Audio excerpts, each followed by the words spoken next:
Hey everybody, welcome to the first episode of She Sells.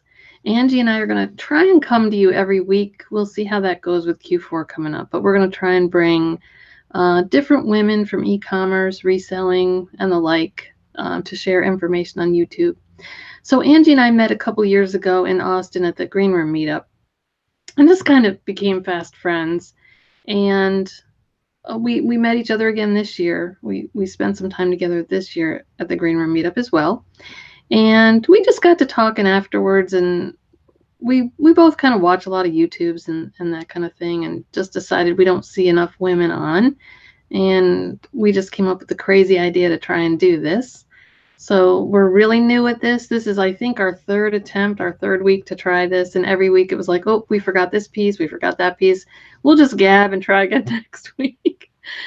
And then last week I thought, oh, I'm just going to do a little video. I've done them for the Green Room before, where I kind of bring you along on my retail arbitrage all day and just make snippets throughout the day.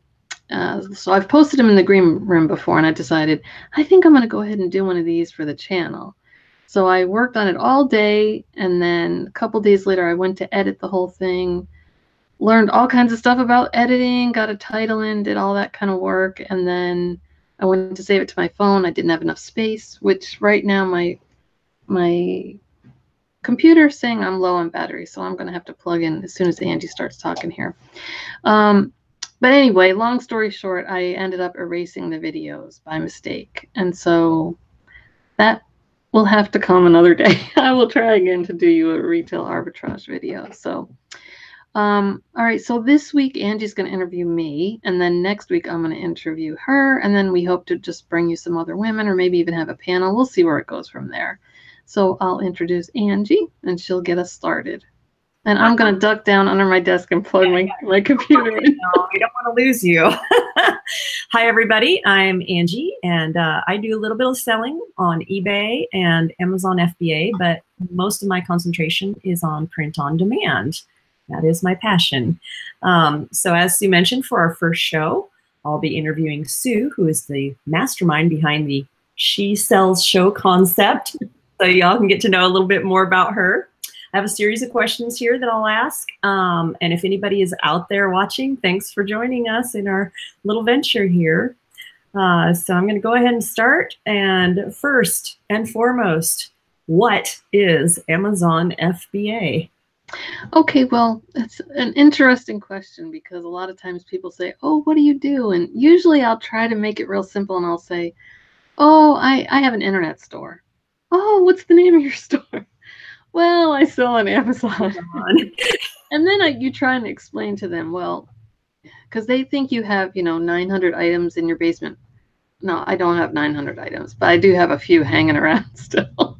But they think you ship everything. It's kind of like an eBay thing or whatever. And they just don't understand at all that you ship everything into Amazon. So there's two ways to sell on Amazon. You can sell merchant fulfilled, which is similar to eBay. You have it listed on Amazon, and you do actually do all the shipping yourself. But if you want to be able to sell Prime on Amazon, then you literally take all these things, ship them to the Amazon warehouse, and they store them. And then somebody buys it, and they sell it for you, they ship it for you. If they return it, they take the return back for you. And they take a pretty big chunk, but they pay you every 2 weeks on the things that you've sold. Does that explain it well enough? Yeah, no, that's great, because some people will say, I do FBA, and it's like, well, what is that? We kind of have our own language. Yeah. So how did you get into it? I mean, how does one get into such a thing? Well, I literally started reselling just as a side thing back. This is really going to date myself, but when AOL was the AOL and pretty much the only email system there was around, or the one that everybody was on, you literally could, there was sort of like a little selling piece to it, and you could list your items. There was no pictures. And then if somebody wanted to buy something, they mailed you a check in the mail, and then you waited for it to clear, and then you shipped them their item. I mean, I worked at Hallmark for a really long time, so it was usually just getting rid of excess Hallmark ornaments that I spent all my paycheck on. But then And I've done eBay on and off. Again, it was just, stuff around the house or make a little extra money or that kind of thing. But three Thanksgivings ago, my son came for Thanksgiving and he had started doing FBA.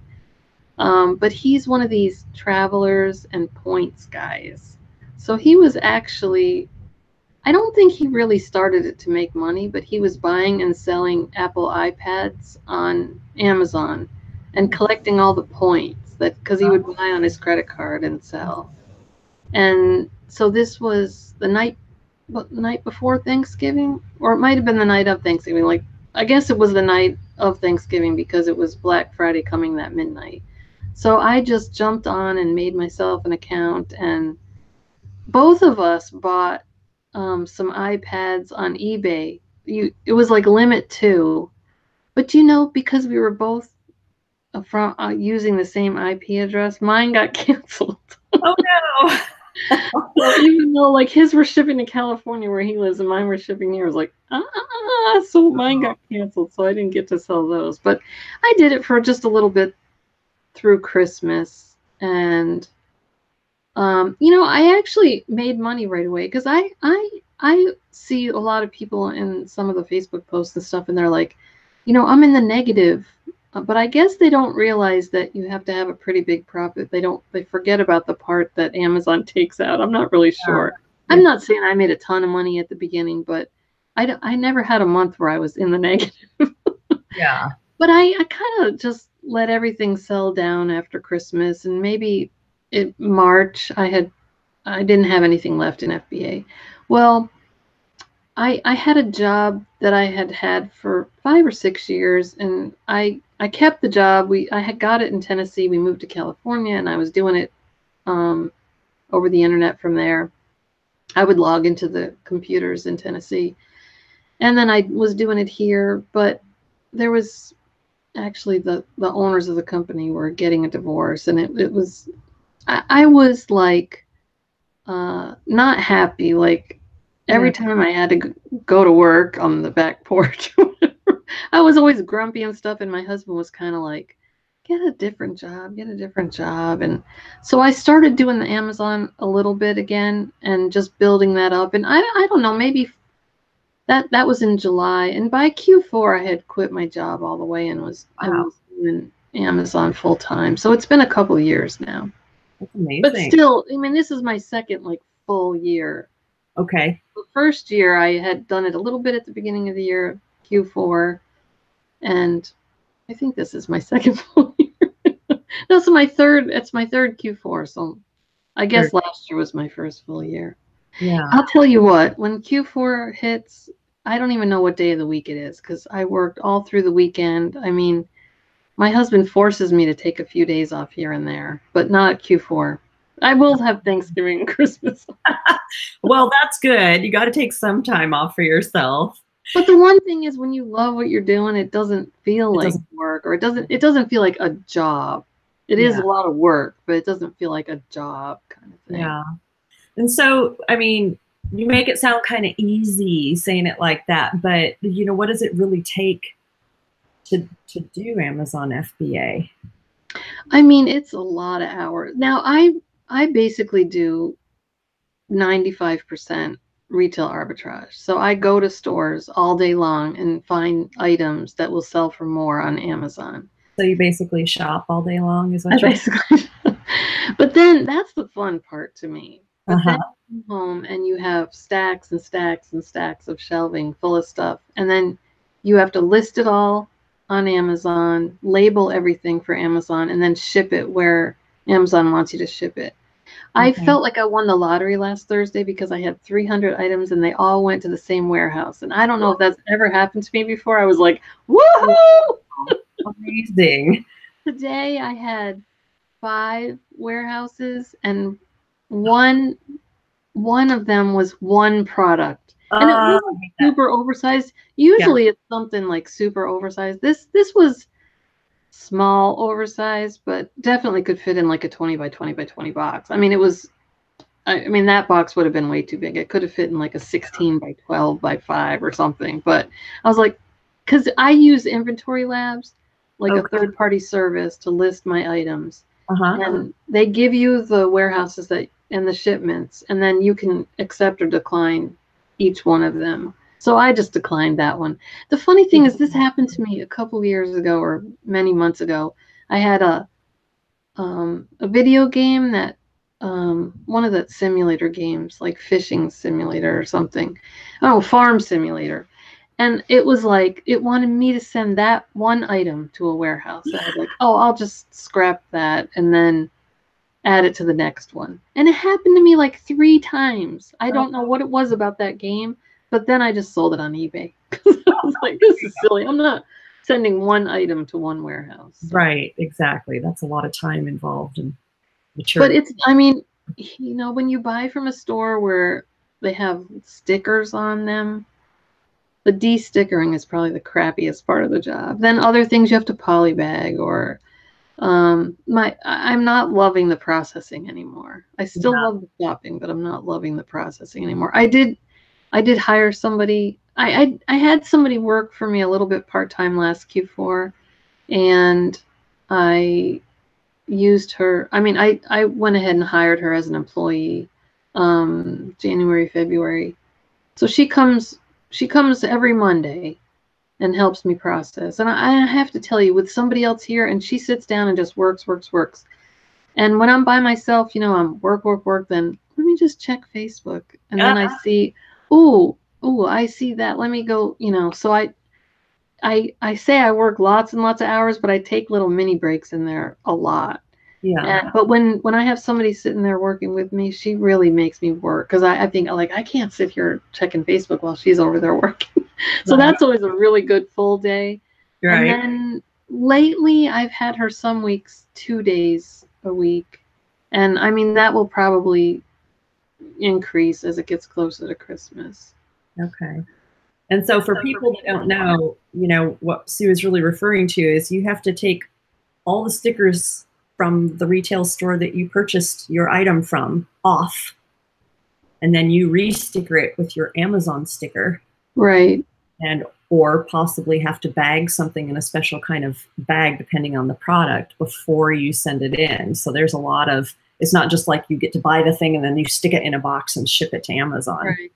Okay. All right. Which, I mean, there are stores like Walmart, unless you buy it on clearance as a sticker, but I love the stores that have no stickers. Unfortunately, I was doing a lot of Toys R Us last Christmas. Yeah. Not have stickers. And I have not found a new Toys R Us yet. So Yeah. I'm spread thinner into different stores, and 2 or 3 of the stores that I shop at have stickers. And some stickers are harder than others.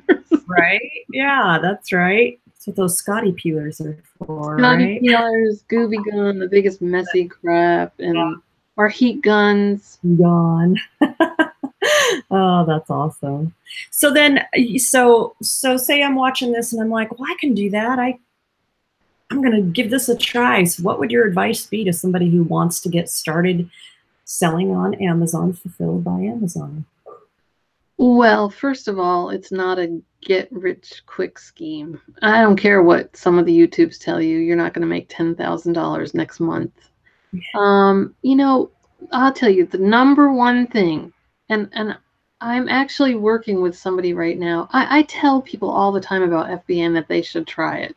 Like, sometimes I'll talk to clerks at the store and say, you should really try this. Yeah. And so there's a lady right now that I'm the only person in the last couple of years who has said she really wanted to try this. So we're actually having breakfast again tomorrow. She's been doing it about 3 months now. Oh, but cool. This is the first thing I tell everybody who's really interested. Read the rules. Uh-huh. I mean, the biggest difference between Amazon and eBay is, I'm not saying you don't have to follow the rules with eBay, but I don't think I think it's easier to mess up on Amazon. Yeah. If you follow the rules, you'll be fine. But it's not really onerous to read the rules. And after you sign up, maybe even before, I think you have to be signed up to watch the Amazon University YouTubes. Maybe not, but you know, it even shows you all these little 5-minute videos on how to pack something, how to ship something. The biggest no-no is never use peanuts. You know, like the packing peanuts, you cannot use those when you ship in. You know, and then just you have to learn what categories you can sell in. You have to learn what thickness of poly bag you have to use. You have to learn how to sticker things, how to not double sticker things. I mean, just it's kind of simple things, but you really have to follow them. And that's the number one thing I say to do. And when I talk to new people, or you read FBA and they'll say, do I have to polybag this, or does it have to have a suffocation label on? And I never answer the question without putting the link to where exactly it is in Amazon, because they're all there. And not just that, you don't have to go dig through the Amazon rules. Google FBA, what thickness polybag do you have to use, and it'll bring you right. I mean, sometimes you have to kind of look, because sometimes it's the forum answers, which people who sell on Amazon can answer questions back and forth. I think eBay has the same thing. Right. But I like to look, I like to post exactly what the rule is. And I do that to kind of make people go back and look at the rules. No, I think that's practice. Yeah, no, I think that's great practice. So my next few questions, we're going to get a little more personal here. Okay. Okay. So this is like, you know, a day in the life of an FBA seller, right? And so I kind of want to know, what does it look up? What does a typical day look like for you? Let's say from the time your alarm goes off until you go to bed tonight, what would a typical day be for you? Well, I'll kind of tell you what I did today, because it was fairly typical. Many times it'll be just a shipping day or just a shopping day. Well, this is what happened today. So we didn't quite finish the shipment last night. So I got up this morning and went, I don't have an alarm. Okay. That's the nice thing about. That's the thing about doing this, right? You don't have to have an alarm. But I wake up about anywhere between like 7 and 7:30, and I have to have that coffee. I didn't even really start drinking coffee till I was like in my 40s. I never drank coffee before then, but now like I have to start my day with my coffee. So I'll get my coffee and just kind of peruse Facebook.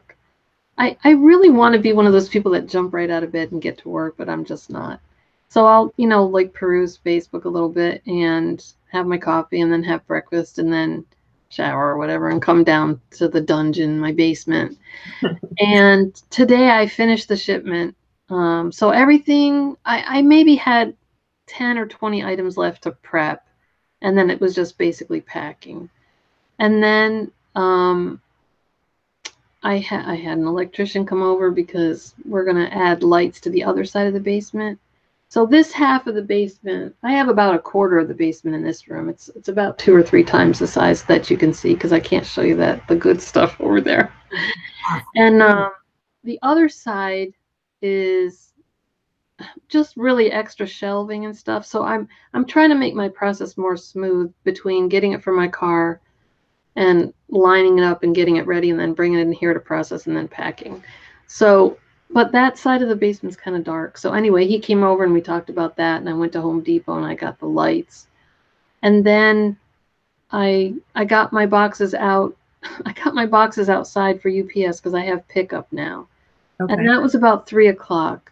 And I parked them out there and I'm looking at the sky. I swear, I don't know what's happened this summer, but every day at 5 o'clock, my UPS guy comes between 5 and 8. And every day at 5 o'clock, it seems like we have rain. So I was like, no. And I go shopping and leave them. I ended up bringing them back in the house. And my husband was going to be home most of the time. So I said, just watch for the UPS guy and open the door when he comes. Because I usually do leave him out in the driveway. Yeah. So then I left to go to Cartersville, which is about 20 minutes north of here to do. I had like 5 stores in mind to do shopping at. And then, of course, I'm on my way and I say, you know what? First, I'm just going to make a quick stop at this store first. And an hour and a half and 3 grocery carts later, I left that store. Oh. And then it was like, well, now I don't really have time to get all the way up to Cartersville and come back to talk with Angie and everything. So I ended up going to one more store that was in that parking lot. and coming home, and I actually made dinner before and ate before we talked. So, I mean, but that last Thursday when I did an actual RA all day, I Yeah. left the house about 10 and I got home about 9:30 that night. And I literally just shopped the whole entire day. Oh my gosh, that sounds And one of the things I exciting. do, like, I try not to stop and eat like a big hamburger meal or whatever because then I want to take a nap after. Right? I'll bring like grapes and hummus and chips, and I kind of graze the whole day. Yeah. I don't really stop and have a big heavy meal. So I'm pretty much really shopping, sometimes 9 or 10 or 11 hours a day. Amazing. Wow. That's good. Like Or every until my car is totally full. or Which until the car is full. Right. I have a RAV4 right now, and it really, really is too small. The last couple road trips I took when Toys R Us was going out of business, I rented a cargo van, Yeah. and I had all but decided what cargo van to buy. And then I did it on paper. And then when I started looking at them, I decided I don't think I want the small cargo van anymore. I don't think I didn't want to buy the small cargo van and then wish you'd had a go big back next year and want the bigger one. Yeah. Well, my husband has an F-150 and we decided to buy that camper top. Oh And then yeah. we got the carpet lining in there. We're still waiting on the camper top. I didn't know like they're made special for each one. And then, so anyway, it's a couple more weeks before I get that. But that will give me square footage wise almost just a little bit more than the small cargo van. Oh. The downside is it's kind of a stopgap till Yeah. I'd rather put a lot down on a bigger van next year. Yeah. But the downside is you have to load everything from the back, where the cargo van, you can fill from the back, the side, this side, that side. So, but I will have more space with that. So, Yeah. Well, that's cool. That's a good goal for next year, right? yep. So it sounds kind of like, I don't know. I mean, except for when you have your employee there, it sounds kind of lonely. I mean, you're kind of Oh, that's a serious issue because, as you can tell, I'm a talker. I like to talk. And it's really, really lonely. So I highly, highly, highly recommend joining some Facebook groups. Try to find the positive ones because, I mean, you and I are both positive kind of people. And yes, we get annoyed with things here and there, but we try to be positive about it. So try and find some positive Facebook groups. But more importantly than that, try to find people in your area. Really meet people to get together with or talk on the phone with. Every time I take a sourcing trip out of town, I try to find somebody from the green room and go meet up with them. And I've made friends in a lot of the towns that I shop at regularly. That's really, really, really important because it can be very lonely. And so for people that don't know, what is this green room you keep speaking of? Oh, well, it's a paid group. We have a Facebook page, and there's a big meetup once a year in Austin. And, there's videos and learning and that kind of thing that come with it as well. But to me, the most important thing was the networking and the people, and they're just some fun people. There's a few negative nannies. I don't know if that's a word or not, but for the most part, we have a lot of fun in there. That's great. So that's a good resource for people, for sure. Yeah, it also, people helping people. That's what a lot of the Facebook groups are about. And that's the important part. And the networking. I mean, I really can't stress that enough, how important that is, because it can be very lonely. And I mean, especially a lot of us work out of our basement or out of our garage, or, it's not, it's kind of not, I mean, it's not, I'm not going to say it's a depressing job, but it can be. It can be start at home in a non-social environment. I mean, some people like the job for that reason, that they are shy and quiet and like to keep to themselves. I hear a lot of resellers say, like, I don't want to talk to customers. That's why I sell on Amazon. But I do like I miss at the cooler talking to people. Water cooler. gabbing. Oh, Actually, I haven't worked in it probably for 10 or 15 years in a place where they had a water cooler, but anyway. oh, that's so funny. Well, I do work full time, and I can tell you I can't wait to not do it. I don't want to be forced to talk to people. I want to be in my office. I'm ready. But so then, what is your favorite part about being a full-time FBA seller? I mean, Yeah, I mean, I like, I like the flexibility. If I, my husband will say to me sometimes, "You want to just take a drive and go pick apples this week?" Because I live in Georgia, and this is the time of year where apples are in harvest. If I can think that's apple picking time in Georgia. yeah. So if I decide one afternoon I want to go do that, we can go do that. Or taking a family member to the doctor. Or I like the flexibility of that. But I do like it's kind of fun to spend somebody else's money on shopping. I rarely get the urge to go shopping for myself because I do plenty of shopping. Right. Man, the making money is a nice part too. Yeah. Yeah. I mean, and setting your own. What I dream about most is my own schedule. I mean, because I work really, really hard at work. I work hard. My bosses really appreciate it, so there's no problem there. But if I can work that hard for someone else, what could I accomplish if I could work that hard for me? For sure. I'm not in a position to be able to retire just yet and do anything about that at this juncture of my life. But yeah, so that's really exciting. So as kind of our closing question, what, if you would tell us, you don't have to, is your best flip or product or sale that you ever have had? Would you share that with us? Well, it doesn't have to be the exact thing, maybe. Right. No, I don't mind telling you the exact thing because it's not something. And here's a bolo for you, but it's not easy to find. But interestingly, it wasn't on Amazon, so it was an eBay sale, and it was actually. I'm trying to think of her channel. I'll remember it for next week. But it was actually a lady that I had seen on Reseller Stew, April. But she has her own channel, and I can't think of it off the top of my head. Sorry, April. She talked about selling printers. And so, I'd be flipping through Facebook. Now, you asked me what my typical day was. So my day isn't over yet. So tonight I'll go and work on my Amazon store and stuff in front of the TV upstairs or whatever. So usually late at night or in the evening, I'm doing the computer side of the job. Okay. So I was just flipping through Facebook Marketplace. And when I see something that I don't know exactly what it is, I look it up. But anyway, April had talked about selling printers on Amazon. Wow. And I had seen a Xerox color cube, and I just never heard of it before. Yeah. And it was $45, and it was new, but it was an open box. And so I just went to eBay and looked it up. And the last one had sold, and it wasn't brand new. And it said, like, it had the sheet count, on a printer, you can like look it up, and it said something like only 10,000 like 10,000 copies had been made on it, or prints, whatever. And so it had sold for $500.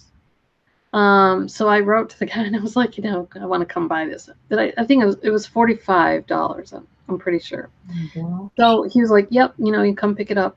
And he said, so then we had a little back and forth what time I was coming or whatever. And he said, I'll be outside in my driveway playing with my son, and it's in my garage. So we get there, and I pay him, and I go to pick it up, and he said, oh, no, I'll pick it up for you. And I'm like, oh, no, that's fine, it's fine. No, he's like, no, it's 75 pounds. Oh my God. So, I mean, it's this industrial work printer. And he told me, he said, his company had bought it for him, but he had never used it. And then, we live in Atlanta, and I saw the shipping label on the box, and it had come to him in Colorado, and it had the moving sticker on it. So, he had probably gotten it 3-4 years before, and then moved it here, and it's still in his garage. So I opened the box, and I mean, it still had the plastic wrap on it. It still had the little plastic strips like on certain parts of the printer. It was totally brand new. But luckily, I took a picture of the box, and I took a picture of it unwrapped each piece. I didn't take the little plastic strips off, but I was so glad that I did, because when we lifted it out to take a picture up here, there was like some leaves in the bottom of the box because it had been in the garage. Anyway, I sold it for $475 plus shipping, which was $75. Amazing. Well, I charged $75. It ended up costing me about $65. Which, here's a tip for you: if you're worried about shipping really heavy stuff, just guesstimate $1 a pound for FedEx in the continental United States, and I shipped it all the way to California. Oh, of course, then you get all. Of course, it's always the heavy stuff. Always goes all the way across the country. Of course. But then I had that little bit of nervousness, like, what if I get a return? I'm like, well, you know what? I'm out $45, right? And I probably would have asked more, but there was, on a lot of them, I tried to find out. Mine had like an R at the end of the model number. Okay. And I tried searching everywhere on the internet, and I couldn't find out the difference between like the R and the RD, or I don't remember the letters now. So I didn't want to, I didn't want to, mess up in that sense. So I actually probably sold it a little low. But I go to ship it, and I looked up the address. I just Googled the address, and it turns out it was a Xerox repair center in California. So I was like, perfect. I'm not getting this back. I'm sure they needed parts off of it. I'm sure. Yeah, my husband worked for a company. He was in the IT department, and they had some dinosaur equipment in there. And literally, the repair guys would buy parts off of eBay. So smart. My other biggest sale was the same thing. It was another Dell printer that I bought off somebody, and his company had bought it for him as well. And it wasn't as heavy as that one, but I can't remember. I sold that one for like $250 and bought it for like $50 or something. So if you don't mind, carrying around printers or shipping and whatever, that can be a really good sale. I have sold a few on Amazon as well, older ones. And now they're getting harder because, like, pretty much you can't sell anything HP on Amazon anymore. You might be able to sell used or older items. I'm not positive about that. I haven't checked into that for a while. Yeah. But yeah, that was a fun flip. Cool. That's awesome. Well, thanks for the bolo. That's cool. Well, that was my last question. So I think we have ourselves our first show. Ooh, that wasn't too bad. So I just wanted to give a few shout outs to some people in the green room that have been pushing me to do some YouTubes. And that was, let's see, Chris and SA and one more person, and I can't think of who it is. I jotted their names down. Let me see. And John, too. Oh, yeah, John Hardesty. So, anyway, so like I said before, we'll try and come to you each week, and we'll see how that goes with Q4 coming up. I didn't want to forget as well. I wanted to thank Deb and Tanya from Reseller Stew for their inspiration, and the Bearded Picker too. And as the Bearded Picker always says, do the YouTube things, and we'll see you next week. And give a sister a step up. That's kind of our theme for this show. That's right. Okay, we'll see you next week, Angie. Bye. Alrighty, bye-bye.